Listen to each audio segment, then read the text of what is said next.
നാം പഠിച്ചു കഴിഞ്ഞ വിഷയം തീത്തോസ് 3:10 സഭയിൽ ഭിന്നത വരുത്ത മനുഷ്യനോട് ഒന്ന് രണ്ട് വട്ടം ബുദ്ധി പറഞ്ഞ ശേഷം അവനെ ഒഴിവാക്കുക. ഇതൊക്കെ സഭയിലെ നിയമങ്ങളാണ്. അത് ക്ഷമിക്കേണ്ടത് ക്ഷമിക്കും, മാറ്റേണ്ടതൊക്കെ മാറ്റുവാൻ സഭയ്ക്ക് അധികാരമുണ്ട്. അതുകൊണ്ട് ഭൂമിയിൽ കെട്ടുന്നതൊക്കെ സ്വർഗത്തിൽ കെട്ടപ്പെട്ടിരിക്കും, ഭൂമിയിൽ അഴിക്കുന്നതൊക്കെ സ്വർഗത്തിൽ അഴിഞ്ഞിരിക്കുമെന്ന് പറയാൻ കാരണം അതുകൊണ്ടാണ്. കാരണം സഭയ്ക്ക് ഒരുപാട് അധികാരങ്ങൾ, ആത്മീയ അധികാരങ്ങൾ സഭയ്ക്ക് ഒരുപാടുണ്ട്. ഒരുപാട് ആത്മീയ അധികാരങ്ങൾ സഭയ്ക്കുള്ള കാര്യം മറന്നു പോകരുത്. കാരണം അത് ചെയ്താൽ മാത്രമേ സഭക്കകത്ത് പരിശുദ്ധാത്മാവിൻ്റെ പ്രവർത്തനം ഉണ്ടാകുകയുള്ളൂ. ഹല്ലേലൂയ. 1-ാം നൂറ്റാണ്ടിലെ സഭയെടുത്ത് പഠിച്ചാൽ, ഞാൻ എടുക്കാൻ വേണ്ടിയല്ല, സഭയെടുത്ത് പഠിച്ചാൽ അനന്യാസും സഫീറെ പോലെയുള്ള കാപട്യമുള്ളവർ സഭയിലേക്ക് കടന്നു വിടുമ്പോൾ അപ്പോസ്തലന്മാരെ വാക്കുകളൊക്കെ പിടഞ്ഞു വീണ് മരിക്കുകയാണ്. പിന്നീട് ആ സഭ, അതുപോലത്തെ സഭകളൊന്നും ലോകത്ത് ചരിത്രത്തിൽ പോലും പറഞ്ഞു കേട്ടതായിട്ട് നമുക്കറിവില്ല. കാരണം അത്രമാത്രം മായം കടന്നു കയറാൻ തുടങ്ങി സഭക്കകത്ത്. സഭയ്ക്ക് എന്താ പറയുക, അത് വെള്ളമൊഴിച്ച് കുറച്ച് കളഞ്ഞു അധികാരങ്ങളും ആത്മീയ അധികാരങ്ങളൊക്കെ. ഇന്ന് ആ പഴയ ദൈവസ്ഥാനത്ത് മടങ്ങി വരണം സഭയ്ക്ക്, വേണ്ടേ? അത് വേണമെന്നേ. അതാണ് യഥാർത്ഥമായ സഭ. ദൈവത്തിൻ്റെ പരിശുദ്ധാത്മാവിൽ നിൽക്കാൻ കഴിയാതെ വണ്ണം പിടഞ്ഞു വീർന്ന് മരിക്കുന്ന മനുഷ്യരൊക്കെ ഇന്ന്, കാരണം ഇന്നെങ്ങാനും അതേ സഭ വരികയാണെങ്കിൽ സഭയിൽ ആരും ഉണ്ടാകത്തില്ല, ഒക്കെ പിടഞ്ഞു വീണ് മരിക്കത്തുള്ളൂ, അല്ലേ? അല്ലേ? അത് പറഞ്ഞ പോലെ ദൈവത്തിന് എന്തായാലും നല്ലോണം അറിയാം, കാര്യങ്ങളൊക്കെ അറിയാം. ഓക്കെ, എന്തുമാകട്ടെ, സഭ തന്നെ ആയിരിക്കണം. ഓക്കെ, വിടുകയാണ്. നമുക്ക് അടുത്തത് യേശുക്രിസ്തുവിൻ്റെ പ്രാർത്ഥനയെക്കുറിച്ച് നമുക്കൊന്ന് പഠിക്കാം. യോഹന്നാന്റെ 17-ാം അധ്യായം, സുവിശേഷ ഭാഗം 17-ാം അധ്യായം 21 മുതൽ 21-23 വാക്യം പഠിക്കുമ്പോൾ അവിടെ അന്ത്യപ്രാർത്ഥന, യേശുക്രിസ്തുവിൻ്റെ അവസാന പ്രാർത്ഥന, 17-ാം അധ്യായം മുഴുവനും യേശുക്രിസ്തുവിൻ്റെ പ്രാർത്ഥനയാണ്. ഒരുപാട് പ്രാർത്ഥനാ വിഷയങ്ങൾ, ഒരുപാട് മർമ്മങ്ങളൊക്കെ ഉൾപ്പെട്ടിരിക്കുന്ന ഒരു പ്രാർത്ഥനയാണതെല്ലാം. നമുക്ക് വേണ്ടി മാത്രമല്ല, ഇവരുടെ വാക്കുകൾ രക്ഷിക്കപ്പെടാനിരിക്കുന്നവർക്ക് വേണ്ടി പ്രാർത്ഥിക്കുന്നുണ്ട്. വായിച്ചിട്ടുണ്ടോ അല്ലേ? ശിഷ്യന്മാർക്ക് വേണ്ടിയല്ല, ശിഷ്യന്മാരുടെ വാക്കുകളാൽ രക്ഷിക്കപ്പെടാനിരിക്കുന്നവർക്ക് വേണ്ടിയും പ്രാർത്ഥിക്കുന്ന ക്രിസ്തുവിൻ്റെ സ്നേഹമൊക്കെ അത്രമാത്രം കാണാൻ കഴിയും. എന്ന് പറഞ്ഞാൽ നമുക്ക് വേണ്ടി മാത്രമല്ല, നമ്മുടെ വാക്കുകളാൽ രക്ഷിക്കപ്പെടാനിരിക്കുന്നവർക്ക് വേണ്ടി കർത്താവ് പ്രാർത്ഥിച്ച് വെച്ചിരിക്കുക. അത്രമാത്രം ആഴമുണ്ട് ആ പ്രാർത്ഥനയ്ക്ക്. അവിടെ നമുക്ക് നമ്മുടെ വിഷയത്തോടുള്ള ബന്ധത്തിൽ മാത്രം നമുക്ക് ഒതുങ്ങി നിൽക്കാം. യോഹന്നാന്റെ സുവിശേഷ ഭാഗം 17-ാം അധ്യായം 21, നീ എന്നെ അയച്ചിരിക്കുന്നു എന്ന് ലോകം വിശ്വസിപ്പാൻ അവർ എല്ലാവരും ഒന്നാകേണ്ടതിന്. മനസ്സിലായോ? അവിടെ പറയുന്നു, യേശുവിനെ അയച്ചിരിക്കുന്നു എന്ന് ലോകം വിശ്വസിക്കണമെങ്കിൽ ആ ഒറ്റ റീസണേ ഉള്ളൂ, അതിന് ഒറ്റ മറുപടിയുള്ളൂ. അതായത് അർത്ഥം എങ്ങനെയാ? അവരെല്ലാവരും ഒന്നാകണം. കാരണം യേശുക്രിസ്തു ദൈവപുത്രനാണെന്ന് എങ്ങനെ തെളിയിക്കപ്പെടുന്ന അറിയാമോ? നമ്മുടെ ഐക്യതയാണ്. ഹല്ലേലൂയ. ഭിന്നതകളില്ലാത്ത പല വ്യത്യസ്ത കൾച്ചറുകളിൽ ജനിച്ചു വളർന്ന് വ്യത്യസ്ത അപ്പൻ്റെയും അമ്മയുടെയും സ്വഭാവത്താൽ ജനിച്ചു വളർന്നവർ ഒറ്റ കുടക്കീഴിൽ വരികയാണ്. അവിടെ ഭിന്നത വരും, ഉളവാകും, ശരി തന്നെയാണ്. പക്ഷേ അവിടേക്ക് വചനപ്രകാരം അനുസരണത്തിൽ തികഞ്ഞവരാകുമ്പോൾ ഇതുപോലെ വേറൊരു കൂട്ടർ ഈ പ്രപഞ്ചത്തിൽ വരികയില്ല. അതുകൊണ്ട് പറയുക, നീ എന്നെ അയച്ചിരിക്കുന്നു എന്ന് ലോകം വിശ്വസിപ്പാൻ. കാരണം അപ്പോസ്തലന്മാരുടെ ജീവിതം എടുത്ത് പഠിച്ചാൽ അവരുടെ മിനിസ്ട്രിയൊക്കെ യേശുവിനെ പ്രദർശിപ്പിക്കുകയാണ്. അവരുടെ ഇടയിൽ ഭിന്നതകളുണ്ടായിരുന്നു. പൗലോസ് പോലും പത്രോസിനെയൊക്കെ ശാസിക്കുന്നുണ്ട്, ഇല്ലേ? പൗലോസിനേക്കാൾ ആത്മീയത്തിൽ മൂത്ത വ്യക്തിയായിരുന്നു ബർന്നബാസൊക്കെ. പക്ഷേ കാലം കഴിഞ്ഞപ്പോൾ ബർന്നബാസിനേക്കാൾ മൂത്തവനായി പൗലോസൊക്കെ. വായിച്ചിട്ടില്ല നിങ്ങൾ? കാരണം അവിടെ ഒന്നും അവർക്ക് കുഴപ്പമില്ല. നമ്മളൊക്കെ ആണെങ്കിൽ നീ അവിടെ നിന്നാൽ മതി, പൊങ്ങണമെന്നൊക്കെ പറയും. അവിടെ അതല്ല. ബർന്നബാസ് താഴ്ന്നവനായിരുന്നു, ഉയർന്നവനായിരുന്നു, സഭയുടെ നേതാവായിരുന്നു. പക്ഷേ കുറച്ച് കഴിഞ്ഞപ്പോൾ അഭിഷേകത്തിൻ്റെ വർദ്ധനവ് പൗലോസിലാണ് നടന്നത്. പൗലോസ് അപ്പോസ്തലനായി ഉയർന്നുപോയി. രണ്ടുപേരും അപ്പോസ്തലന്മാരാണ്, ബർന്നബാസും അപ്പോസ്തലനാ, പൗലോസ് അപ്പോസ്തലനാ. പക്ഷേ കാലം കഴിഞ്ഞപ്പോൾ പൗലോസ് ആത്മാവിൽ ശക്തിപ്പെട്ട് ബലപ്പെട്ടു പോയി. അവിടെ നിന്ന് ബർന്നബാസിന് ഒരു സങ്കടവും ഇല്ല. എനിക്ക് പറഞ്ഞ് മനസ്സിലാവുന്നുണ്ടോ? അപ്പോൾ അവിടേക്ക് ഐക്യത്തിൽ ഒന്നായിരുന്നു. അതുകൊണ്ട് അന്നത്തെ സഭയൊക്കെ തികഞ്ഞ ദൈവതേജസ്സിൻ്റെ പ്രദർശനമായിരുന്നു. നടന്നു പോകുമ്പോൾ, വസ്ത്രം വിടുമ്പോൾ, നിഴലടിക്കുമ്പോഴൊക്കെ സൗഖ്യമാകാൻ കാരണം അവരുടെ ഐക്യതയായിരുന്നു, തികഞ്ഞ ദൈവസ്നേഹവും. അത് വേറെ കാര്യം. ഓക്കെ, പിതാവേ നീ എന്നിലും ഞാൻ നിന്നിലും ആകുന്നത് പോലെ അവരും നമ്മിൽ ആകേണ്ടതിന് തന്നെ. അപ്പോൾ ഇവിടെ വിഷയമുണ്ട്. ദൈവം, പിതാവ് എന്നെ അയച്ചിരിക്കുന്നു എന്ന് ലോകം വിശ്വസിക്കണമെങ്കിൽ നമ്മളിലൂടെ തന്നെയാണെങ്കിലും, അല്ലേ, അവരെല്ലാവരും ഒന്നായി തീരണം, അല്ലേ? നമ്മുടെ ഇടയിലെ ഐക്യവും സ്നേഹവുമാണ് ലോകത്തിൽ യേശുവിനെ ദൈവപുത്രനായി കാണിക്കുന്നത്. ഇല്ലെങ്കിൽ നമ്മളെ വഴക്കിട്ട് ഭിന്നിച്ചിരിക്കുമ്പോൾ, നാട്ടുഭാഷ പറയാൻ പല തള്ളക്ക് പറഞ്ഞതൊക്കെ പറയില്ല വേണ്ട നമുക്കല്ലേ, പല അപ്പൻ്റെ സ്വഭാവം കൂടിപ്പോയോ, കൂടിയിട്ടൊന്നുമില്ല, കറക്റ്റ് തന്നെയാണ്. പല അപ്പൻ്റെ സ്വഭാവം പലപ്പോഴും നമുക്ക് വരുന്നതല്ലേ. എനിക്ക് പറഞ്ഞ മനസ്സിലാവുന്നുണ്ടോ? ചിലർക്ക് അങ്ങനെ തന്നെ പറയണം, കറന്ന് തീർത്ത് നാട്ടുഭാഷ തന്നെ പറയണം. ഇവിടെ അതല്ല, അവർ ഒരുമിച്ച് ഒരപ്പൻ്റെ സ്വഭാവം വെളിപ്പെടുത്തുകയാണ്, ഒന്നായിരുന്നു കൊണ്ട്. എന്നിട്ട് പറയുക, എങ്ങനെയാ ഒന്നാകുന്നത്? നീ എന്നിലും ഞാൻ നിന്നിലും ആകുന്നത് പോലെ അവർ നമ്മിൽ ഒന്നായിത്തീരണം. അപ്പം നമ്മളും ക്രിസ്തുവിലേക്കാ ചേരുന്നത്, ആ ദൈവിക കൂട്ടായ്മയിലേക്ക് നമ്മൾ ചേരുന്നത്. അല്ലാതെ ഇത് ന്യൂ ലൈഫിൻ്റെ കൂട്ടായ്മ മാത്രമല്ല. ഓക്കെ, നല്ലത് തന്നെയാണ് മനുഷ്യമാരി, പക്ഷെ നമ്മുടെ കൂട്ടായ്മ ദൈവത്തോടും അവൻ്റെ പുത്രനോടും കൂടിയാണ്. ആ കൂട്ടായ്മയിൽ ചേരണമെങ്കിൽ അവിടെ ഒറ്റ തലയേ ഉള്ളൂ, രണ്ട് തലയില്ല, രണ്ട് ഭർത്താവില്ല. ഉണ്ടല്ലോ, നമ്മളൊക്കെ അവിടുത്തെ അംഗങ്ങൾ മാത്രമാണ്. യേശുവിനെ മിനിസ്ട്രി എടുത്ത് പഠിച്ചാൽ പിതാവ് കാണിക്കുന്നത് മാത്രം ഞാൻ കാണുന്നു, പിതാവ് പറയുന്നത് മാത്രം ഞാൻ പറയുന്നു. വായിച്ചിട്ടുണ്ട് നിങ്ങൾ? പിതാവ് ചെയ്യുന്നത് മാത്രം ഞാൻ ചെയ്യുന്നു. യേശു പിതാവിനോട് തുല്യനായ വ്യക്തിയല്ലേ? യെശയ്യാ പ്രവചനമൊക്കെ പഠിക്കുമ്പോൾ അവിടെ കാണാൻ കഴിയുന്നത് അത്ഭുത മന്ത്രി, വീരനാം ദൈവം, നിത്യപിതാവ. ആ സ്വർഗത്തിലിരുന്ന് അവൻ ഭൂമിയിലേക്ക് വന്നപ്പോൾ സംഭവം മാറി, പിതാവിന് കീഴ്പ്പെട്ടിരിക്കുന്നു. ഞാൻ ഫാമിലീസ് എപ്പോഴെങ്കിലും അനുവദിച്ചാൽ ഫാമിലി സെമിനാറുകൾ എടുക്കുമ്പോൾ ഇതിനെക്കുറിച്ച് ആഴമായി എടുക്കും, ഫാമിലി സെമിനാറെ കുറിച്ചൊക്കെ. അപ്പോൾ ഞാൻ പറഞ്ഞ കാര്യം, നമ്മൾ സ്വർഗം വിട്ട് ഭൂമിയിലേക്ക് വന്നപ്പോൾ അവിടെ വിഷയങ്ങൾ മാറി. അവിടെ പിതാവും പുത്രനും മാത്രമേ ഉള്ളൂ, രണ്ടും തുല്യരല്ല. മനസ്സിലാവുന്നുണ്ടോ? അതുകൊണ്ട് പിതാവ് എന്ത് ചെയ്താലും അത് മാത്രം ചെയ്യുന്നു. ഇത് തന്നെയാണ് നമ്മളും.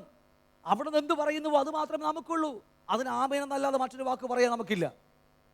ഞാൻ അങ്ങനെ, എന്നെ അങ്ങനെ, ഞാൻ അന്ന് എൻ്റെ അങ്ങനത്തെ പാസ്റ്റർ അന്ന് അങ്ങനെ പഠിപ്പിച്ച ഒന്നുമില്ല. ഞങ്ങൾ അവിടെ അങ്ങനെ ഒന്നുമില്ല അവിടെ പരിപാടി. അവിടെ എന്ത് പറയുന്നുവോ, ഈ പുസ്തകം എന്ത് പറയുന്ന ആമേനെന്നല്ലാതെ മറ്റൊരു വാക്ക് അവിടെ ഇല്ല. ഞങ്ങളെ ഇന്നാളിങ്ങനെ പഠിപ്പിച്ചു, ഞങ്ങളുടെ പഴയ പാസ്റ്റർ ഇങ്ങനെ പഠിപ്പിച്ചത് ആയിക്കോട്ടെ, പക്ഷെ ബൈബിൾ ഇതുണ്ടോ?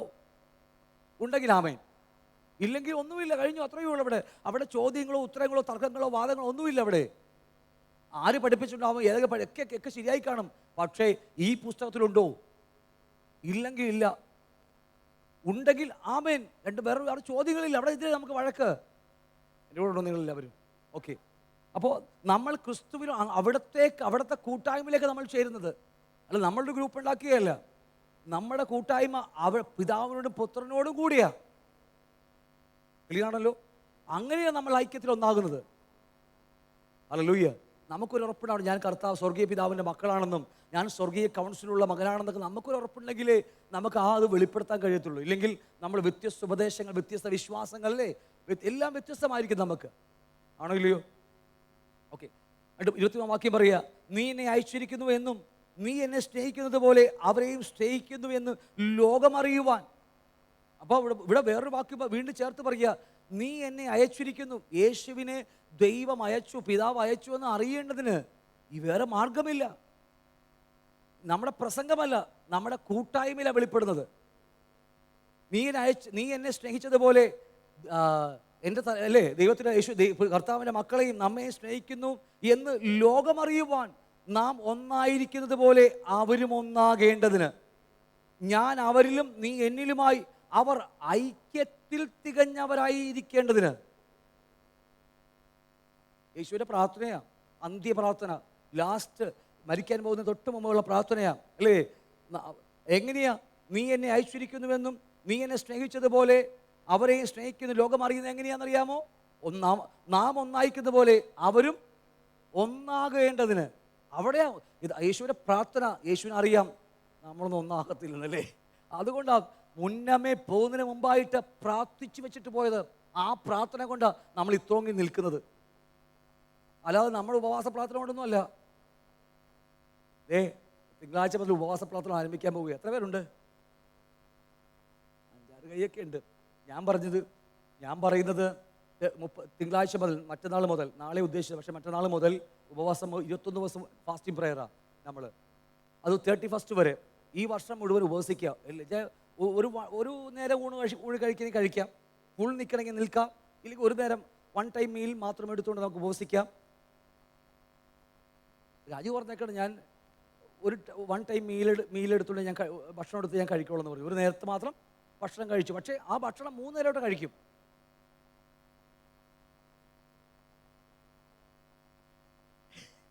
മനസ്സിലായില്ല നിങ്ങൾക്ക് അല്ലേ? അപ്പം എന്തുവാകട്ടെ, അതല്ലെങ്കിൽ ലാസ്റ്റത്തെ ഒരു 5 ദിവസം അല്ലെങ്കിൽ 7 ദിവസം ഉപവസിക്കാം, ഇല്ലെങ്കിൽ ഒരു ദിവസം, അറ്റ്ലീസ്റ്റ് ഒരു ദിവസം ഉപവസിക്കാം. കാരണം വേറൊന്നുമല്ല, നമ്മുടെ സഭയെ പണിയുവാനും നമ്മുടെ ആത്മീയ വർദ്ധനവിന് വേണ്ടിയാണ്. കാരണം ഇതുവരെയൊക്കെ എവിടേക്ക് ഈ ഒരു വർഷത്തിനുള്ളിൽ നമുക്ക് എവിടേക്ക് തകർച്ചകൾ ഇടർച്ചയൊക്കെ നമ്മുടെ അകത്തുണ്ട്, കുറവുകളുണ്ട്, പോറലുണ്ട് ഒരുപാട്. എനിക്കറിയാം, എനിക്ക് ഒരുപാട് എവിടേക്ക് കുറവുകളുണ്ടെന്ന് എനിക്കറിയാം. പക്ഷേ ഈ ദിവസങ്ങളിലെല്ലാം നാം ഉപവസിക്കാൻ പോവുകയാണ്. ഒരു നേരമെങ്കിലും ചെയ്താൽ നല്ലതായിരിക്കും നിങ്ങൾക്ക്. എന്തുമാവട്ടെ, രാവിലെ 5:30 മുതൽ 6:30 വരെയും വൈകിട്ട് 7:30 മുതൽ 9 മണി വരെയും സമയം. വേറെ ഒന്നുമില്ല, പ്രാർത്ഥനകളും മാനസാന്തരങ്ങളും പിന്നെ അല്പം വചനം ഷെയർ ചെയ്യും. നമ്മൾ ഫാമിലി മാറി മാറി നമ്മൾ ഗ്രൂപ്പുകളായിട്ട് ഷെയർ ചെയ്യും. എന്തുമാകട്ടെ, നമ്മുടെ ആത്മീയ വളർച്ചയ്ക്ക് വേണ്ടി സഭയ്ക്ക് വേണ്ടിയാണ്. കഴിഞ്ഞ ഡിസംബറിൽ ഇതുപോലെ അടുക്കളയിൽ നിന്നൊരു തീപ്പൊരി വീണതാണ് ഇന്ന് ഈ കാണുന്നത് മുഴുവനും. പണ്ട് കഴിഞ്ഞ ഡിസംബറിൽ ഇതുപോലെ അത് മുകളിൽ തീപ്പൊരി വീണു. ഉപവസിക്കാം 21 ഡേയ്സ്, അങ്ങനെ ഉപവസിച്ചതാ, മറന്നുപോയേ. ഇന്ന് ഒരുപാട് മാറ്റം സംഭവിച്ചു. അങ്ങനെയെങ്കിൽ ഈ വർഷം അതിനേക്കാൾ അപ്പുറമായി അടുത്ത വർഷത്തിലേക്ക് വേണ്ടിയുള്ള ഒരുക്കമാണ്. ആവനാഴിയിൽ ആയുധം ശേഖരിക്കാം അല്ലേ? ഇവിടെ അരി പറഞ്ഞ പോലെ എന്താ ആവനാഴിൽ അമ്പ് പോലെ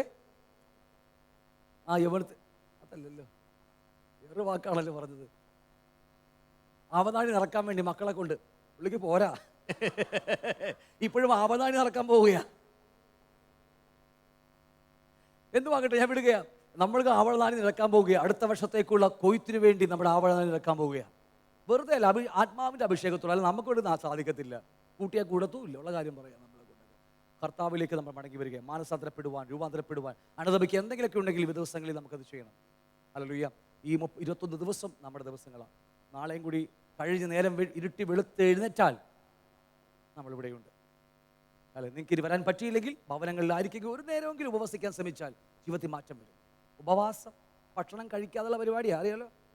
ഇപ്പം അത് നമുക്ക് ശീലമില്ലല്ലോ, അതൊക്കെ കേട്ടതുപോലും ഇല്ല. ഉപവാസം എന്ന് പറഞ്ഞാൽ നമുക്ക് അറിയാൻ പാടില്ല, നമ്മുടെ ലിസ്റ്റിലേ ഇല്ല നമുക്ക്. പ്രത്യേകിച്ച് ഉലൈഫിൽ പോലും നമുക്ക് ഫ്രൈഡേ ഫാസ്റ്റിംഗ് പ്രയറും ഇല്ല. ഇതൊന്നും മിണ്ടാതിരിക്കും നിങ്ങളെല്ലാവരും. മടങ്ങി വരണമേ. നമുക്ക് ഉപവാസത്തിലും പ്രാർത്ഥന അല്ല, നമുക്ക് എങ്ങനെ നമുക്ക് ജീവിക്കാൻ പറ്റും? നമ്മുടെ ശ്വാസമാണെന്ന്. ഓക്കെ, ഇത്ര മനസ്സിലായി കാണുമെന്ന് വിചാരിക്കുന്നു. അപ്പോൾ നമ്മൾ ഒന്നായിരിക്കുന്നത് പോലെ, നമ്മൾ ഒന്നായില്ലെങ്കിൽ ഒരിക്കലും യേശു ദൈവപുത്രനാണെന്നും പിതാവ് അവനെ അഴച്ചിരിക്കുന്നു നമുക്ക് കാണിക്കാൻ, ലോകക്കാരോട് മുമ്പിൽ കാണിക്കാൻ കഴിയില്ല നമുക്ക്. പിന്നെ നമുക്ക് ഒരുപാട് അവതരിപ്പിച്ച് കാണിക്കാൻ പറ്റും, നമുക്ക് അത്രയേ ഉള്ളൂ. ഉരുട്ടി കാണിക്കാൻ അത് ഒന്നും നടക്കത്തില്ല. ഇത്ര മനസ്സിലായി നിങ്ങൾക്ക്? ഓക്കെ.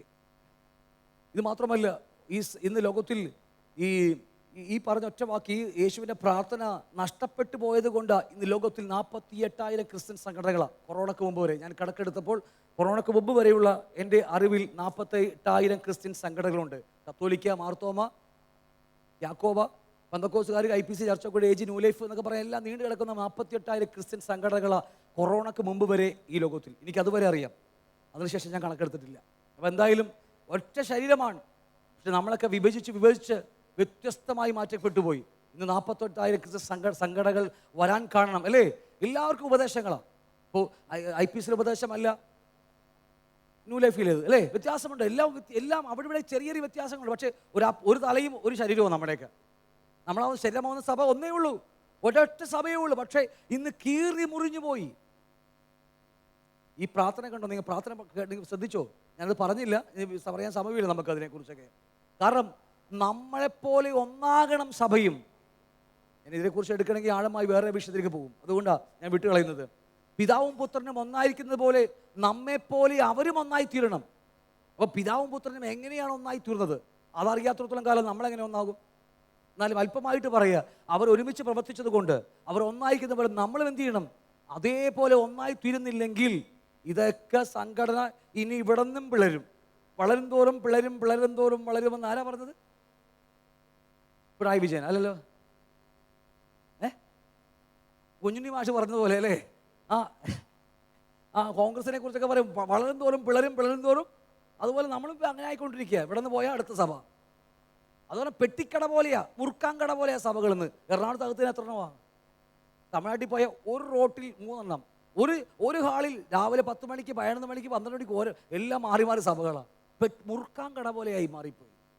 കാരണം കീഴ്പ്പെടുന്നില്ല. ഒരു ശരത്തിന് ഒരു തലയിൽ നിന്ന് കീഴ്പ്പെട്ടിരിക്കുവാൻ നമുക്ക് കഴിയുന്നില്ല. എനിക്ക് പറഞ്ഞാൽ മനസ്സാവുന്നുണ്ടോ? ഞാനീ പറയുമ്പോഴും ഇത് കുടുംബമായിട്ട് ലിങ്ക് ചെയ്യണം. നമ്മൾ കുടുംബമായിട്ട് ഭൂമിയിലെ മറ്റൊരു കുടുംബം, സ്വർഗീയ കുടുംബത്തിന് നിഴല ഭൂമിയിലെ കുടുംബം, നമ്മുടെ കുടുംബം എത്രമാത്രം അത് മതപ്പതിച്ചിരിക്കുന്നത് നമുക്ക് നല്ലോണം അറിയാം. അല്ലേലും വയ്യാന്നൊക്കെ പറയുന്നുണ്ട്, എന്താ എന്തൊക്കെയാണ്. ഓക്കെ, കർത്താവ് നിങ്ങൾ സഹായിക്കട്ടെ. അപ്പോൾ അതുപോലെ കീറി മുറിഞ്ഞു പോകുക സഭകൾ. കാരണം ഒറ്റ കാര്യം, നമുക്ക് ഒരുമിച്ച് നിൽക്കാൻ കഴിയുന്നില്ല, അല്ലേ?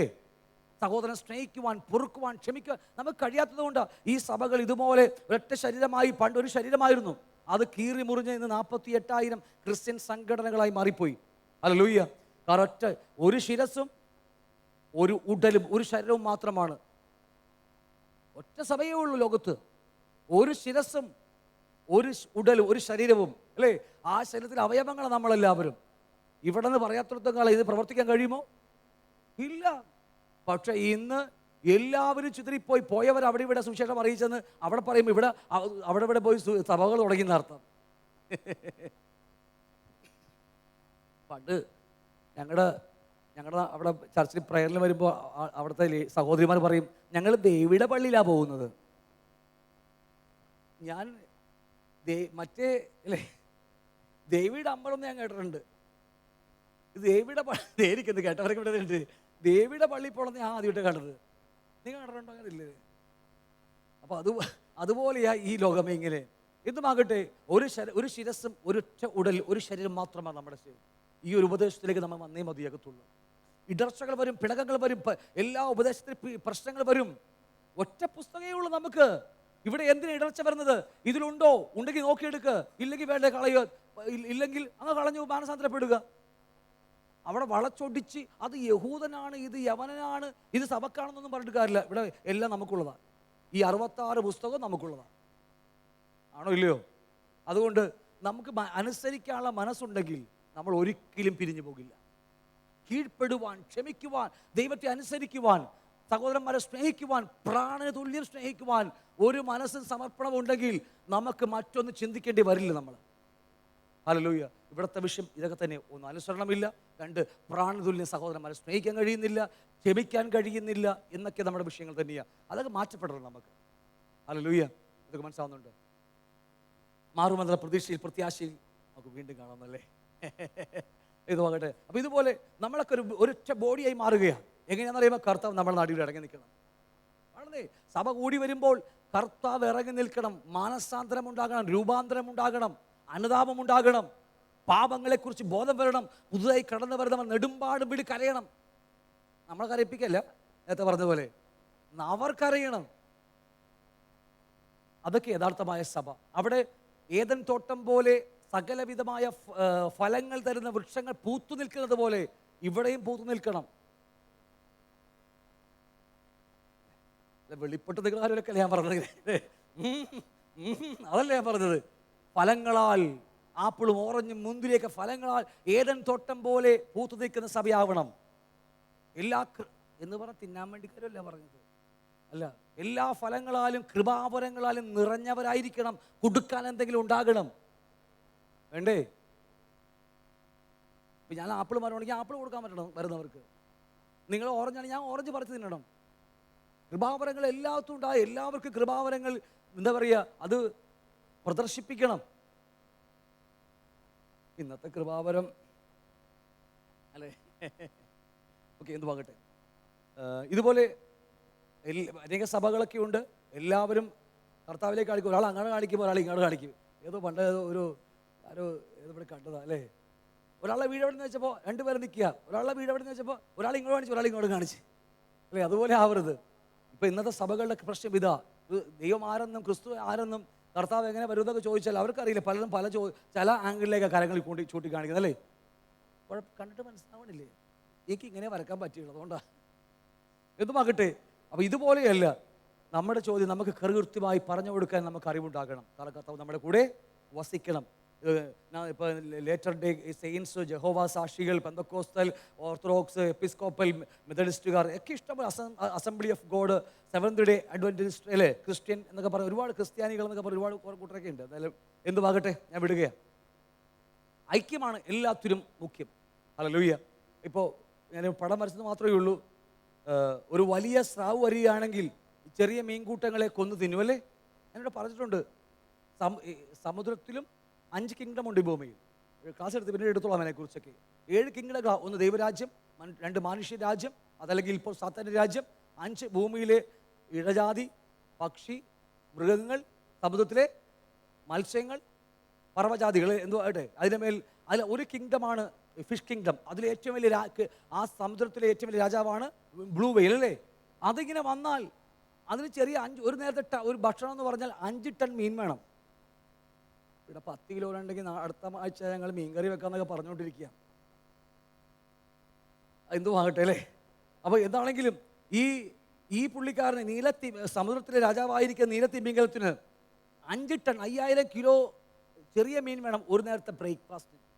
മനസ്സിലാവുന്നുണ്ടോ? പക്ഷേ ഞാൻ പടത്തിൽ കണ്ടതാണ്. ഞാൻ ജസ്റ്റ് കണ്ടപ്പോൾ പരിശുദ്ധാത്മാവിനെ പറഞ്ഞതാ, ഈ ചെറിയ മീനുകൾ ചേർത്ത് നിന്ന് ഒരുമിച്ച് പോകുകയാണെങ്കിൽ അത് കണ്ട് പേടിച്ചു പോകും. ഈ ചെറിയ ചെറിയ മീനുകൾ ഒരുമിച്ച്, ഇതാണ് പടം കാണുമ്പോഴല്ലോ, ഒരുമിച്ച് നിന്നാൽ വിട്ടുപോകത്തില്ലേ? നമ്മുടെ ഐക്യതയാണ് ഇവിടുത്തെ പ്രശ്നം. സാത്താന് ജയമെടുക്കാൻ കാരണം നമ്മുടെ ഐക്യയില്ലായ്മയാ, ഭിന്നതകൾ ഉള്ളത് കൊണ്ടാ. ഈ പടങ്ങൾ കാണുമ്പോൾ നിങ്ങൾക്ക് അറിയാൻ കഴിയും അല്ലേ? ചേർത്ത് പിടിച്ചാൽ കരങ്ങൾ, 2 പേർ കരങ്ങൾ കോർത്ത് പിടിച്ചാൽ അസാധ്യമായതൊന്നുമില്ല. രണ്ടോ മൂന്നോ പേർ, 2 പേർ ഐക്യമധ്യപ്പെട്ട് എന്നോട് എന്ത് ചോദിച്ചാലും തരാമെന്ന് സ്വർഗം വാഗ്ദത്തം ചെയ്തിരിക്കുകയാണ്. 2 പേർ, ഒരേ ആത്മാവ്, ഒരേ ഹൃദയം, ഒരേ മനസ്സ്, ഒരേ ഉപദേശം, ഒരേ പ്രത്യാശ, ഒരേ വിശ്വാസം അല്ലേ? എല്ലാം ഒന്നാണെന്ന് ചോദിച്ചു നോക്കിയേ, സ്വർഗം ഇറങ്ങി നിന്ന് തരും. വാക്കിൽ മേൽ ലോകം ചിതറിപ്പോകും. ഹല്ലേലൂയ. പക്ഷെ കഴിയുന്നില്ല നമുക്ക്. അത്രമാത്രം പിശാച് നമ്മളെ വിഴുങ്ങിക്കളഞ്ഞിരിക്കുകയാണ്. ഓക്കെ, അവിടെ വായിക്കുമ്പോൾ ആവർത്തന പുസ്തകം 32-ാം അധ്യായം 30-ാം വാക്യം പറയുന്നു, ഒരുവൻ 1000 പേരെയും പിന്തുടരുകയും 20 10,000 പേരെ ഓടിച്ചു കളയുന്നതും എങ്ങനെയാ? വാക്യം വായിച്ചോ. ആവർത്തന പുസ്തകം 32-ാം അധ്യായം 30-ാം വാക്യം. ഒരുവൻ 1000 പേരെ പിന്തുടരുകയും 20 10,000 പേരെ ഓടിക്കുന്നതും എങ്ങനെയാ?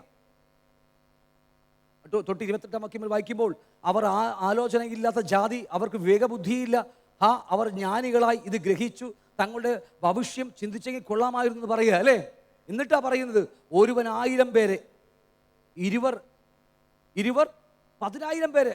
ഓക്കെ, 2 പേരുടെ ഐക്യമധ്യപ്പെട്ടാൽ 10 മടങ്ങ് 10 അല്ലല്ലോ, 1000 10,000 എന്ന് പറയുമ്പോൾ എത്ര വ്യത്യാസമുണ്ട്? 10 അല്ലേ? 10 മടങ്ങല്ലേ? അതല്ലേ 10 മടങ്ങ്. 10 മടങ്ങ് അധികമാണ് ഈ കണക്ക് കൂട്ടുന്നല്ലേ? ഒരുവൻ 1000 ആണെങ്കിൽ 20 10,000 ഐക്യമധ്യപ്പെട്ടാൽ എത്രമാത്രമാണ് ഇത് പൈശാചി ലോകത്തെ നമുക്ക് തോൽപ്പിക്കാൻ കഴിയുന്നത്? ഇന്ന് പിശാചുക്കൾ നമ്മളെ ഭരിക്കുകയാണ്. നമ്മുടെ കുടുംബമാകട്ടെ, നമ്മുടെ മിനിസ്ട്രി ആവട്ടെ, നമ്മുടെ ജോലി ആവട്ടെ, ബിസിനസ് ആകട്ടെ, നമ്മുടെ സഭയാകട്ടെ, എല്ലായിടത്തും നമ്മൾ തോറ്റു കിടക്കുകയാണ്. കാരണം ഐക്യതയില്ലായ്മ തന്നെയാണ്. ലേവ്യ പുസ്തകം 26:8 വായിക്കുമ്പോൾ, നിങ്ങളുടെ ശത്രുക്കളെ നിങ്ങൾ ഓടിക്കും, അവർ നിങ്ങളുടെ മുമ്പിൽ വാളിനാൽ വീഴും, നിങ്ങളിൽ 5 പേർ 100 പേരെ ഓടിക്കും, നിങ്ങളിൽ 100 പേർ 10,000 പേരെ ഓടിക്കും. കണക്ക് കൂടിക്കൂടി വരികയാണ് അല്ലേ? നിങ്ങളുടെ ശത്രുക്കൾ നിങ്ങളുടെ മുമ്പിൽ വാളിനാൽ വീഴും. ഇതൊക്കെ നമുക്കുള്ള വാക്തത്വങ്ങളാ. ഡിസംബർ 31 കിട്ടുന്ന വാക്തത്വമല്ലത്, ഇത് മുഴുവൻ വാക്തത്വങ്ങളാണ് നമുക്ക്. പക്ഷെ നമ്മളെ കൊണ്ട് സാധിക്കുന്നില്ല. എവിടെ നോക്കിയാലും, കുടുംബത്താണെങ്കിലും സഭക്കകത്താണെങ്കിലും ജോലിയിലാണെങ്കിലും ബിസിനസ്സിന് എല്ലായിടത്തും പ്രശ്നങ്ങൾ മാത്രമേ നമുക്കുള്ളൂ. കാരണം വേലി പൊളിഞ്ഞു പോയി നമ്മുടെയൊക്കെ പിശാചിനെ എൻട്രിയായി അകത്തേക്ക്. പറഞ്ഞ മനസ്സിലാവുന്നുണ്ടോ? വേലി പൊളിച്ചിട്ടിരിക്കുക. ദൈവം തന്നെ പൊളിച്ചു കളഞ്ഞു, ഓടാമ്പൽ തകർത്ത് കളഞ്ഞു. വായിച്ചിട്ടുണ്ടെങ്കിൽ വിലാപങ്ങളുടെ പുസ്തകത്തിൽ, അവളുടെ ഓടാമ്പൽ ദൈവത്തെ ഉടച്ചു കളഞ്ഞു അല്ലേ? വേലി പൊളിച്ചു കളഞ്ഞു. ആർക്ക് എപ്പോൾ വേണമെങ്കിലും എന്തും ചെയ്യാൻ അധികാരമുണ്ട് പിശാചുക്കൾക്ക് അല്ലേ? പക്ഷെ മറന്നു പോകരുത്, 5 പേർ 100 പേരെ ഓടിക്കാനുള്ള ശക്തി നമുക്കുണ്ട്. 10 പേർക്ക് 10,000 പേരെ. വ്യത്യാസം കൊണ്ട് വലിപ്പം കൊണ്ടോ? അപ്പോൾ 20 പേർ, നമ്മുടെ ഒരു 100 പേർ 150 പേർ നമ്മൾ ഐക്യമധ്യപ്പെട്ടാൽ അസാധ്യമായതുകൊണ്ട് വചനമാണ്. ഹല്ലേലൂയ. ഓക്കെ, ഇത്രയ്ക്ക് പറഞ്ഞാൽ ഞാൻ പറഞ്ഞെന്ന് മനസ്സിലാക്കുന്നു. ഓക്കെ, സഭാപ്രസംഗിയുടെ പുസ്തകം 4-ാം അധ്യായം 9 മുതൽ 12 വരെ പഠിക്കുമ്പോൾ, സഭാപ്രസംഗിയുടെ പുസ്തകം 4-ാം അധ്യായം 9 മുതൽ 12 വരെ പഠിക്കുമ്പോൾ, ഒരുവനേക്കാൾ 20 ഏറെ നല്ലത്, അവർക്ക് തങ്ങളുടെ പ്രയത്നത്താൽ നല്ല പ്രതിഫലം കിട്ടും. അപ്പോൾ ഒരാൾ നല്ല കാര്യം തന്നെയാണ്, പക്ഷേ അതിനേക്കാൾ നല്ലതാണ് ഇരുവർ. കാരണം അധികം പ്രയത്നം കിട്ടും, അവിടെ ഐക്യതയാ. അതുകൊണ്ടല്ലേ എന്താ പറയുക, 2 പേർക്ക് ഒരുമിച്ച് നടക്കാൻ, 2 പേർ ഒത്തിട്ടില്ലാതെ ഹബക്കൂക്കിലല്ലേ, ഹബക്കൂക്ക് 3:4 പറയുക, എൻ്റെ ഓർമ്മ ശരിയാണെങ്കിൽ അല്ലേ, ഹബക്കൂക്ക് അല്ലല്ലോ, ശരി ഹോശേയ നോക്കി. 2 പേർ ഒത്തിട്ടല്ലാതെ നമുക്ക് ഒരുമിച്ച് നടക്കാൻ കഴിയുമോ? വായിച്ചിട്ടുണ്ടോ നിങ്ങൾ എവിടെയെങ്കിലും? 2 പേർ ഒത്തിട്ടില്ലാതെ ഒരുമിച്ച് നടക്കാൻ കഴിയുമോ? 2 പേരുടെ ആത്മാവും എല്ലാം ഒന്നായി തീരുകയാണ്. ഒരേ പ്രത്യാശ, ഒരേ വിശ്വാസമൊക്കെ ഒന്നായി തീരുകയാണ്. അതുപോലെ ഒരുവനേക്കാൾ ഇരുവർ ഏറെ നല്ലത് അവർക്ക് തങ്ങളുടെ പ്രയത്നത്തിൽ നല്ല പ്രതിഫലം കിട്ടും. വീണാൽ ഒരുവൻ മറ്റവനെ എഴുന്നേൽപ്പിക്കും. ഇതാ പ്രശ്നം അല്ലേ? നമുക്ക് ഐക്യതയോടെ പോകുമ്പോൾ ഒരുവൻ ഇത്തിരി ആത്മാവിൽ തളർന്നു പോയാൽ ഉയർത്തെഴുന്നേൽപ്പിക്കുവാൻ മറ്റവൻ കൂടെയുണ്ട്. ഇവിടെ വീണാലുണ്ടല്ലോ, അവനെ ചവിട്ടി തേച്ചിടും. നമ്മൾ ഒന്നും മിണ്ടുന്നില്ലല്ലോ. അതാണ് ഇവിടെ വചനം നോക്കിയേ. വീണാലോ അവനെ എഴുന്നേൽപ്പിക്കും, ആരുമില്ലായകൊണ്ട് അവൻ അയ്യോ കഷ്ടം. കാരണം ഒറ്റക്ക് നിന്നിട്ടുണ്ടല്ലോ, വീണു പോയാൽ അവിടെ കിടക്ക് മാത്രമേ ഉണ്ടാവുള്ളൂ. ഇവിടെ വായിച്ചു നോക്കിയേ, ഒരുവൻ വീണാലോ അവനെ എഴുന്നേൽപ്പിക്കാൻ ആരുമില്ലായ്മ കൊണ്ട് അവന് അയ്യോ കഷ്ടം. ഒറ്റക്ക് നിൽക്കാമെന്ന് നിങ്ങൾ ഈ ആത്മീയകോളത്തിൽ വിചാരിക്കരുത്. ഹലോ, ഒറ്റക്ക് മിനിസ്ട്രിയും ഒറ്റക്ക് ചെയ്യാൻ കഴിയുമെന്ന് ആരും ചിന്തിക്കല്ലേ. അത് അമ്പേ പരാജയമാണ്. 2 പേർ ഒരുമിച്ച് പോയാൽ ഒരുത്തൻ അല്പം ക്ഷയം സംഭവിച്ച് വീണു പോയാലും മറ്റവൻ എഴുന്നേൽപ്പിക്കും. പക്ഷേ ഒറ്റക്കാണ് പോയി വീണാലോ അവൻ അയ്യോ കഷ്ടമെന്ന. ഇത് ആത്മീയകോളത്തിൽ മറ്റൊരു എന്താ പറയുക, ഭയാനകമായ സംഭവമാണ്. മിനിസ്ട്രിയിലാണെങ്കിലും ഒറ്റക്ക് നിൽക്കുന്ന ആൾക്കാർ, അങ്ങനെയുള്ള ആൾക്കാരുണ്ട് നമുക്കിവിടെ. ഒറ്റക്ക് മിനിസ്ട്രി മാത്രം ചെയ്യും, ആരോട് കൂട്ടുകയറത്തില്ല. ഇന്ന് ആത്മീയകോളത്തിൽ ഏറ്റവും വലിയ പരാജയമാണ് ഒറ്റക്ക് മിനിസ്ട്രി. പക്ഷേ മറ്റുള്ളവരായി ചേർന്ന് പോകാൻ പറഞ്ഞാൽ കഴിയാതെ പറ്റുന്നില്ല. കാരണം അവർക്ക് ചേരണമെങ്കിൽ താഴണ്ടേ. അപ്പം എനിക്ക് നിങ്ങളോട് ചേരണമെങ്കിൽ നിങ്ങളുടെ കുറവുകളെ ഞാൻ ക്ഷമിക്കണ്ടേ? ആണോ? ഇല്ലെങ്കിൽ എനിക്ക് നിങ്ങളോട് എങ്ങനെ ചേർന്ന് പോകാൻ കഴിയും? നിങ്ങൾക്ക് എൻ്റെ കൂടെ വരണമെങ്കിൽ എൻ്റെ കുറവുകൾ നിങ്ങൾ ക്ഷമിക്കണ്ടേ? അപ്പോൾ ഇത് മറ്റ് സഹോദരങ്ങളോട് ക്ഷമിക്കാൻ കഴിയാത്തത് കൊണ്ടാണ് ഒറ്റക്ക് പോകുന്നത്. പക്ഷെ വീഴ്ചയുണ്ടല്ലോ, ഭയങ്കര വീഴ്ചയായിരിക്കും. യേശുവിൻ്റെ ഭാഷയിൽ പറഞ്ഞാൽ അയ്യോ കഷ്ടം. ആത്മീയകോളത്തിൽ ഒറ്റക്കല്ല, കൂട്ടായി സഭയായിട്ട് ദൈവം നമ്മളെ വിളിച്ചിരിക്കുന്നത്. ഹല്ലേലൂയ. അവിടെ നമ്മൾ ഒറ്റക്ക് നിന്നാൽ നോക്കിയാൽ പരാജയമല്ലാതെ അവസാനം നരകമല്ലാതെ മറ്റും നമുക്കില്ല. ഇതൊട്ടനവധി അനേകരുടെ വീഴ്ചയും അനേകരുടെ ഉയർച്ചയും ഞാൻ എൻ്റെ കണ്ണുകൊണ്ട് കണ്ട ആളാണ്, അനേക ആൾക്കാരുടെ. ഹല്ലേലൂയ. ഇന്ന് തമിഴ്നാട്ടിലൊക്കെ ഏറ്റവും വലിയ പാട്ടുകാരൊക്കെ പലരും ഞങ്ങളായിരിക്കുന്ന തൊട്ടരികിൽ കിടന്ന ആൾക്കാരെ എല്ലാവരും അതേപോലത്തെ ആൾക്കാർ. പക്ഷേ ഇന്നൊക്കെ വലിയ വലിയ ആൾക്കാർ, പക്ഷെ അവർ വീണിരിക്കുന്ന കാര്യം അവർക്ക് പോലും അറിയത്തില്ല. ആണോ? എന്നിട്ട് പറയുക, 2 പേർ ഒന്നിച്ച് കിടന്നാൽ അവർക്ക് കുളിർ മാറും. ഒരുത്തൻ തന്നെ ആയാലോ എങ്ങനെ കുളിർ മാറും? പഠിപ്പിക്കുക. 2 പേരാകുമ്പോൾ ഒരുമിച്ച് കിടക്കുമ്പോൾ തണുപ്പ് വന്നാൽ കുളിർ മാറും. പക്ഷെ ഒറ്റക്കാണെങ്കിലോ വേറെ വഴിയില്ല. അവിടെ പഠിപ്പിക്കുക, ഒരുത്തൻ ആരെങ്കിലും ആക്രമിച്ചാൽ 2 പേർക്കും അവനോട് എതിർത്ത് നിൽക്കാം. മുപ്പിരി ചരട് വേഗത്തിൽ അറ്റുപോകുകയില്ല. വാക്യം ശ്രദ്ധിക്കരുത് നിങ്ങൾ, ഇതെല്ലാവരും ഉപയോഗിക്കുന്ന വാക്യമാണ്. പ്രത്യേകിച്ച് ഞങ്ങൾ കല്യാണം വിവാഹം നടത്തുമ്പോൾ ഞങ്ങൾ ഏറ്റവും അധികമായി ഉപയോഗിക്കുന്ന വാക്കാണ് ഈ വാക്ക്. ഒരു കാര്യം പറഞ്ഞു വരിക, ഒരുവനേക്കാൾ ഇരുവർ നല്ലത് അല്ലേ? ഒരുവന്റെ പ്രയത്നത്തേക്കാൾ നല്ല പ്രതിഫലം ഇരുവർ ചേർന്നുള്ള കിട്ടും. അത് മാത്രമല്ല, ഒരുത്തൻ വീണാൽ മറ്റവൻ കൂടെ എഴുന്നേൽപ്പിക്കും. ഒറ്റക്കാണെങ്കിൽ അവൻ്റെ കാര്യം അയ്യോ കഷ്ടം. ഇങ്ങനെ പറഞ്ഞു വരികയാണ്. 2 പേർ ഒരുമിച്ച് കിടന്നാൽ കുളിർ മാറും, ഒറ്റക്കാണെങ്കിൽ കുളിർ മാറത്തില്ല. ഒരുത്തനെ ആരെങ്കിലും ആക്രമിച്ചാൽ 2 പേരാണെങ്കിൽ അവർ ഒരുമിച്ച് എതിർക്കാൻ കഴിയും. എന്നിട്ടാ പറയുന്നത്, എതിർത്ത് നിൽക്കാം, മുപ്പിരിച്ചരട് വേഗത്തിൽ അറ്റുപോകുകയില്ല. ഓക്കെ, മുപ്പിരിച്ചരട് വേഗത്തിൽ അറ്റുപോകുകയില്ല. ഇത് എപ്പോഴാണ് പറയുന്നത് അറിയാമോ? ഒറ്റക്ക് നിന്ന് പോരാടിയാൽ അയ്യോ കഷ്ടം, കട്ടപ്പുക. കുട്ടികളുടെ ഭാഷ വേറെ എന്തൊക്കെ പറയും. മറ്റേ ആമോസ് 3:3. വായിച്ചേ, ആമോസ് 3:3. അതെ, ആമോസ് 3:3 പറയുന്നുണ്ട്. ആമോസ് 3:3 2 പേർ ഒത്തിട്ടില്ലാതെ. ഇതൊക്കെ അറിയണമെങ്കിൽ ഇത്തിരിയും കൂടി ആഴത്തിലേക്ക് ഇറങ്ങി പഠിക്കേണ്ടി വരും. നിങ്ങൾ ചിന്തിക്കാൻ വേണ്ടി പറഞ്ഞു വിടുകയാണ്. ആനോക്ക് 300 വർഷം യഹോവയുടെ കൂടെ നടന്നു. എങ്ങനെ നടന്നെന്ന് ആർക്കും അറിയത്തില്ല. ഇവിടെ കൂടെ നടക്കാൻ പറ്റണില്ല അല്ലേ? ഭാര്യയ്ക്ക് കൂടെ ജീവിക്കുന്ന ഭാര്യയ്ക്ക് പോലും പറ്റുന്നില്ല, ഭർത്താവിന് പോലും പറ്റുന്നില്ല. പിന്നെ 300 വർഷം തേജോമാനായ ദൈവത്തിലൂടെ ഹാനോക്ക് നടന്നെന്ന് പറഞ്ഞാൽ എൻ്റെ പൊന്നും, അതിന് മർമ്മങ്ങളൊക്കെ വേറെയാണ്. നമ്മൾ ഉദ്ദേശിക്കുന്ന പരിപാടിയല്ലേ ഇതൊക്കെ. അപ്പോൾ എന്തുമാകട്ടെ, അപ്പോൾ ഇങ്ങനെ പറഞ്ഞു പറഞ്ഞു രണ്ടുപേരുടെ ഐക്യത്തെയും അവരുടെ ഉറപ്പിനെയും പറയുക. ഒരാൾ വീണാൽ മറ്റവൻ എഴുന്നേൽപ്പിക്കും. രണ്ടുപേർ ആക്രമിക്കാൻ വന്നാൽ രണ്ടുപേരുണ്ടെങ്കിൽ അവർക്ക് എതിർത്തു നിൽക്കാൻ കഴിയും. രണ്ടുപേരുണ്ടെങ്കിൽ തണുപ്പ് വന്നാൽ അവർക്ക് ചേർന്നിരുന്നാൽ തണുപ്പ് മാറും. ഒറ്റക്കാണെങ്കിൽ അവർക്ക് അയ്യോ കഷ്ടമെന്ന് പറഞ്ഞിട്ട് പറയുക, മുപ്പിരിച്ചിരട് അറ്റുപോകുകയില്ല. മനസ്സിലാകുന്നുണ്ടോ? ഒരിക്കലും അറ്റുപോകുകയില്ല. ഞങ്ങൾക്ക് ഈ കോൺട്രാക്ടർമാരായതുകൊണ്ട് ഞങ്ങൾക്കറിയാം, കയറുകൾ ചില കയറുണ്ട്, ആലപ്പുഴയിലൊക്കെ വാങ്ങുന്ന ചില കയറുകളൊക്കെ ഉണ്ട്, ഭയങ്കര സ്ട്രോങ്ങാണ്. കാരണം 3 വള്ളിയിട്ടിൽ പിടിച്ചു വെച്ചിരിക്കുക, മുപ്പിരി ചേർന്ന് പോക്ക്. അത് ഒരിക്കലും അറ്റുപോകുകയില്ല. എത്ര ശ്രമിച്ചാലും അത് അറ്റുപോകുകയില്ല. കാരണം എന്താ അറിയാമോ? അത് ഒരുമിച്ച് ബന്ധിക്കപ്പെട്ടിരിക്കുക. എത്ര വലിച്ചാലും പൊട്ടില്ല. കാരണം എന്താ അറിയാമോ?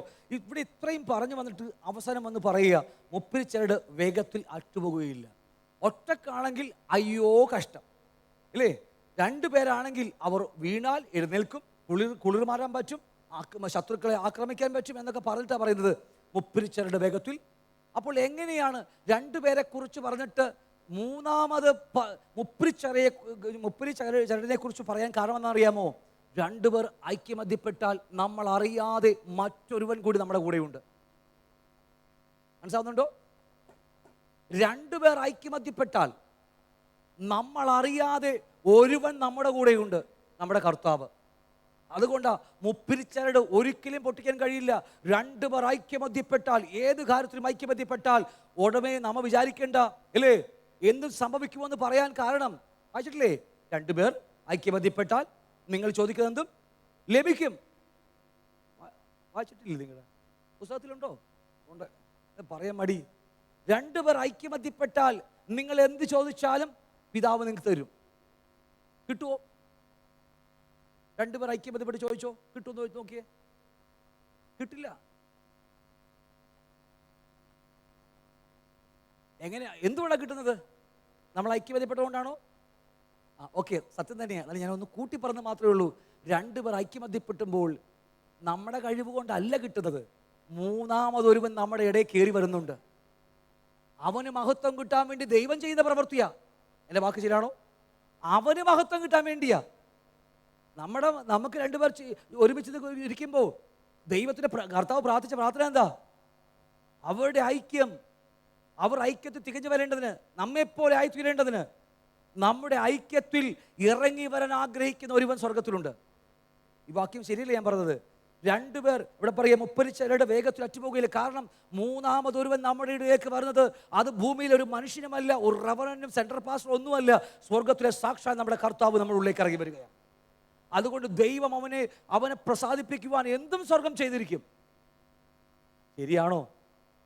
അവിടെയൊക്കെ ഇത് പിശാചിന് നല്ലവണ്ണം അറിയാം. ഇതറിയാവുന്ന കൊണ്ടാണ് അവൻ ആദ്യം ചെയ്ത് നമ്മെ അങ്ങ് അടിച്ച് പിരിച്ച്, ഏതോ സിനിമ എന്തോ പറഞ്ഞില്ലേ, അടിച്ച് പിരിഞ്ഞതൊക്കെ പറഞ്ഞ പോലെ പിരിപ്പിച്ച് നമ്മളൊക്കെ പിരിപ്പിച്ചിരിക്കുക. ഇവിടെ ഞങ്ങളുടെ നാട്ടിൽ ഒരു ഭാഷയുണ്ട്, ഒരു പട്ടിക്ക് ഒരു പട്ടിനെ കാണാൻ പാടില്ലെന്നല്ലേ. ഞങ്ങളുടെ നാട്ടുഭാഷയാണ്. ഇവിടെ എനിക്കറിയത്തില്ല, തൊട്ടപ്പുറത്തുള്ള നാട്ടുഭാഷ അല്ലേ. അതുപോലെ അപ്പോൾ നമ്മുടെ കാര്യങ്ങൾ പറഞ്ഞ ഇത്ര മനസ്സിലായി നിങ്ങൾക്ക്? അല്ലല്ലോ, ചിലപ്പോൾ നമ്മുടെ സമയം കഴിയാറായി. അതുകൊണ്ട് ഇത്രയും കാര്യം നിങ്ങളുടെ മനസ്സിലുണ്ടാകണം. നമ്മൾ ഐക്യത തികഞ്ഞു വരണം.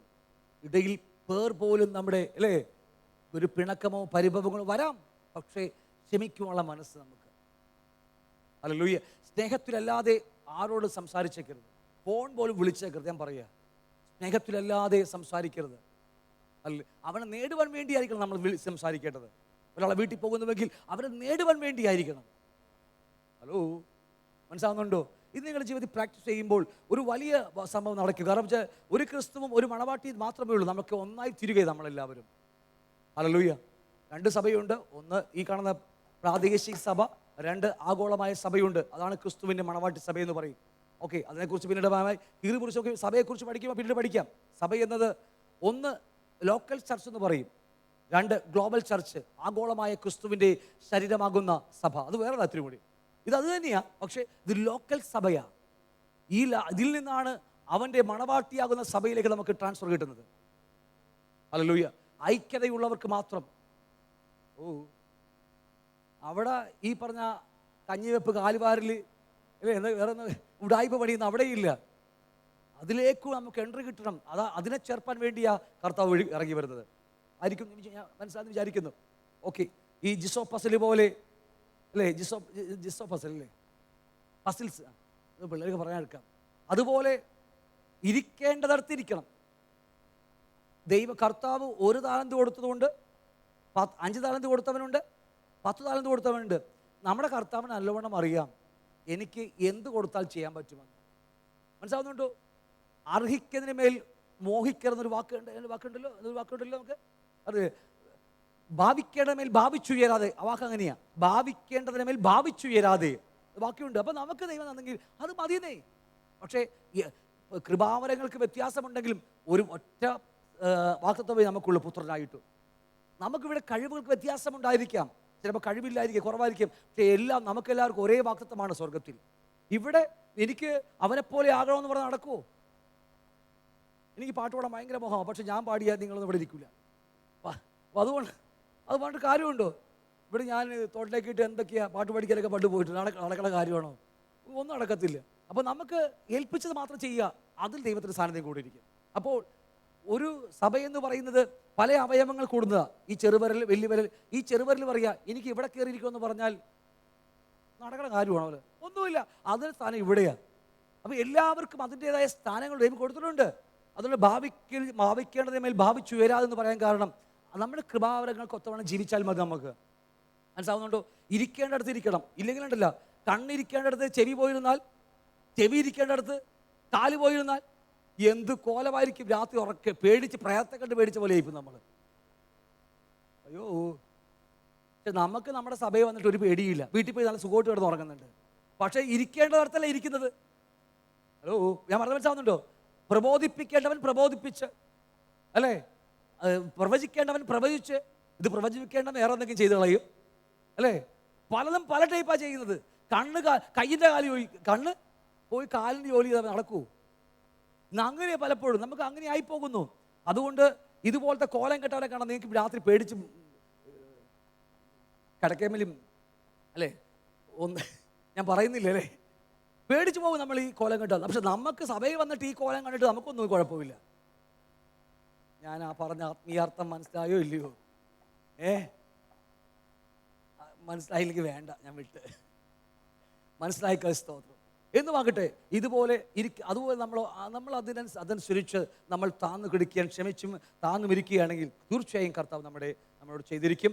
ഒറ്റ ഇടയനും ഒറ്റ ആട്ടിൻകൂട്ടമായി നമുക്ക് ഈ ലോകത്ത് ജീവിക്കാൻ കഴിയും. മനസ്സിലാവുന്നുണ്ടോ? വരും ദിവസങ്ങളിൽ നമുക്ക് വീണ്ടും ആഴമേറിയ കാര്യങ്ങളിലേക്ക് നമുക്ക് കടക്കണം. കർത്തൃമേശ എടുത്ത് രോഗിയായി തീർന്ന ആൾക്കാരൊക്കെ ഇഷ്ടംപോലെയുണ്ട്. അത് ആത്മീയ ഗോളത്തിൽ കർത്തൃമേശ മുമ്പിൽ എങ്ങനെ ആയിരിക്കുമെന്നൊക്കെ നമ്മൾ അടുത്ത ദിവസങ്ങളിൽ അടുത്ത മാസം നമ്മൾ ചിന്തിക്കാൻ പോവുകയാണ്. ഒട്ടനവധി കാര്യങ്ങൾ ഇനിയും ബാക്കി കിടക്കുക. നമുക്ക് ഇത്രക്ക് മനസ്സിലായി. ഒറ്റ ഇടയൻ, ഒരൊറ്റ ആട്ടിൻകൂട്ടമായി തീരണം നമ്മൾ. ആട്ടിനിടയിൽ കോലാടുണ്ടാകാം, ചെമ്മരിയാടുണ്ടാകാം, ആട്ടിൻകുട്ടി ഉണ്ടാകാം, മുട്ടനാടുണ്ടാകാം, അല്ലെ, എല്ലാം ഉണ്ടാകാം. പക്ഷേ നമ്മളൊക്കെ ഒരു ഇടയൻ്റെ കീഴിലാണെന്നും ആ ഇടയൻ നമ്മെ ശാസിക്കാനും അവൻ്റെ തോട്ടി എന്താ പറയുക, വടി നമുക്ക് ഒരു സംഘത്തിൽ വാക്കുണ്ടല്ലോ, അവൻ്റെ വടി നമുക്ക് അവനെ വടിയും കോലും എന്നെ ആശ്വസിപ്പിക്കുന്നു. അങ്ങനെ ആകും നമ്മൾ. അവൻ്റെ വടി, അവൻ്റെ വചനങ്ങൾ, അവൻ്റെ ശാസനകൾ.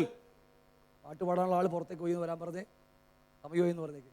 ഒന്ന് വിളിച്ചേ കേൾക്കണം പറ. ഹല്ലേലൂയ. അവൻ്റെ വടിയും കോലും നമ്മൾ ആശ്വസിപ്പിക്കണം. നമ്മുടെ കൊമ്പും കോലും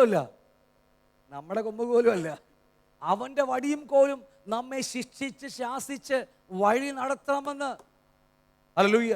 അങ്ങനെ നിന്ന് കൊടുത്താൽ ഒരിക്കലും നമുക്ക് ഇടർച്ച വരത്തില്ല. ഒറ്റ പുസ്തകമേ ഉള്ളൂ നമുക്ക്, ഒറ്റ പുസ്തകം. ഹിന്ദുക്കൾ മുസ്ലിങ്ങളെ ഇഷ്ടപ്പെടുന്നില്ല, കാരണം അവർ 2 ഗ്രന്ഥങ്ങളാണ്, അല്ലേ? വേറെവർക്ക് വേറെ ഗ്രന്ഥങ്ങളാണ്. ഒരു ഗ്രന്ഥം തമ്മിൽ മാച്ചില്ല. ഒരുമിച്ചാകാൻ പറ്റുമോ? ഇല്ല. പക്ഷെ നമുക്ക് ഒറ്റ ഗ്രന്ഥമേ ഉള്ളൂ, ഒറ്റ പുസ്തകം നമുക്ക്. ആ പുസ്തകം, അതിലെ വചനങ്ങൾ നമ്മുടെ ഹൃദയത്തിലേക്ക് വരികയാണെങ്കിൽ തീർച്ചയായും നമുക്ക് കർത്താവ് ആഗ്രഹിക്കുന്ന ഒരു ഇടയനും ഒരൊറ്റ ആട്ടിൻകൂട്ടമായി നമുക്ക് ജീവിക്കാൻ കഴിയും. ഹല്ലേലൂയ. ഭിന്നതകളില്ലാതെ പിടകങ്ങളും പരിഭവം വന്നേക്കാം, അവിടേക്ക് ക്ഷമിക്കുക.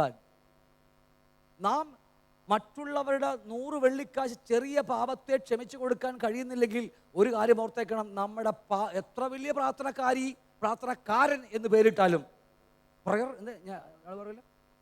പ്രയർ വാരിയർ അതിൽ വേറൊരു പേര് പറയില്ല, അവൻ പ്രാർത്ഥനാ വീരൻ. പ്രാർത്ഥനാ വീരൻ. പ്രാർത്ഥനാ വീരത്തിയും വീരനുമായിട്ട് കാര്യമില്ല. ഒന്നും കൂടെ ആവർത്തിക്കാം. എത്ര വലിയ പ്രാർത്ഥന വീരനാണെങ്കിലും വീരത്തിയാണെങ്കിലും സഹോദരനോട് അവൻ്റെ ചെറിയ 100 വെള്ളിക്കാശ് ക്ഷമിച്ചു കൊടുക്കുന്നില്ലെങ്കിൽ, സ്വർഗം എത്ര വലിയ പ്രാർത്ഥനക്കാരിയാണെങ്കിലും പ്രാർത്ഥന വെറും എയർ മാത്രമായിരിക്കും. എയർ വെറും കാറ്റു മാത്രമായി അവസാനിക്കും നമ്മുടെയൊക്കെ. അങ്ങനെ ആകരുത്. നമ്മുടെ വാക്കിൽ മേൽ, നമ്മുടെ പിതാവ് വാക്കുകളാൽ ഉളവാക്കിയ ദൈവമാണെങ്കിൽ നമ്മുടെ വാക്കുകൾ മേൽ അത്രമാത്രം ശക്തി ഉണ്ടായിരിക്കും. ഉവ്വ് അല്ലെങ്കിൽ ഇല്ല. വാക്കിന്മേൽ ദൈവം പ്രവർത്തിക്കാൻ തയ്യാറാണ്. നമ്മുടെ വാക്കിന്മേലേക്ക് ഒരു വാക്ക് കൽപ്പിക്കുമ്പോൾ, ശാസിക്കുമ്പോൾ, അവന് വേണ്ടി പ്രാർത്ഥിക്കുമ്പോൾ, അവനെ അനുഗ്രഹിക്കുമ്പോൾ നമ്മുടെ വാക്കിന്മേൽ വ്യാപരിക്കുന്ന ദൈവ സാന്നിധ്യം, ഹല്ലേലൂയ, അതായിരിക്കണം നമുക്ക്. നമുക്ക് മടങ്ങി വരാം യഥാർത്ഥമായ ക്രിസ്തീയ സഭയിലേക്ക്. നമുക്ക് യഥാർത്ഥമായ 1-ാം നൂറ്റാണ്ടിൽ ദൈവം സ്ഥാപിച്ച യഥാർത്ഥ സഭയിലേക്ക് നമുക്ക് മടങ്ങി വരാം.